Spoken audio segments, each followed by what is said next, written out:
Nagpakulo muna ako ng tubig bago ko hinulog yung ating bayabas. At sinamahan ko na rin yan ng ating sibuyas. 2 sibuyas ang nilagay ko para mas malasa at mas malinamnam. At tinimplahan ko na rin yan ng pisos at nilagyan ko na rin ng asin. Yung tamang timpla lang ang aking ginawa. Nasa sa inyo kung gaano ka alat at gaano karami ang inyong ilalagay. Tinansya ko lang po yan dahil yan ay sinigang na bayabas sa bangus. Pinakulo kong mabuti yung ating bayabas para lumasa. 5 minutes ko yan pinakuluan. At nilagay ko yung aking string beans para lumambot. At pinakuluan ko rin yan. Nung nakita kong medyo malambot na siya at pwede nang ilagay yung ating milkfish, ay isa-isa ko na itong inilagay. At pakukuluin din natin yan mga 3 minutes para lumambot din yung ating milkfish at maluto.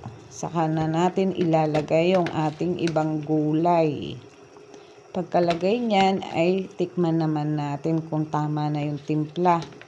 At naayon na sa ating panlasa yung ating pagsabaw at yung ating ricados na nilagay.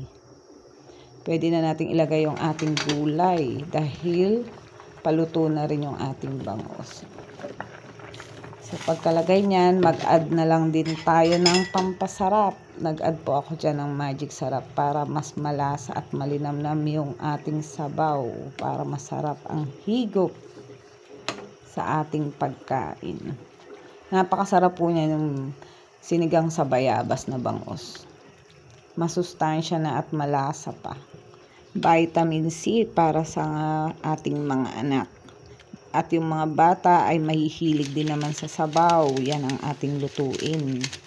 Bayabas. Sinigang sa bayabas na bangus. Pwede ring sinigang na baboy sa bayabas.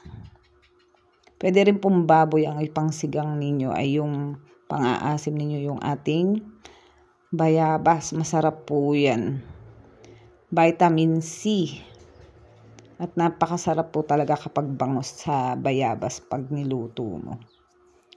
Kain po tayo. Yan lang po ang aking menu ngayon. Sana po ay nagustuhan ninyo ang aking pagluluto.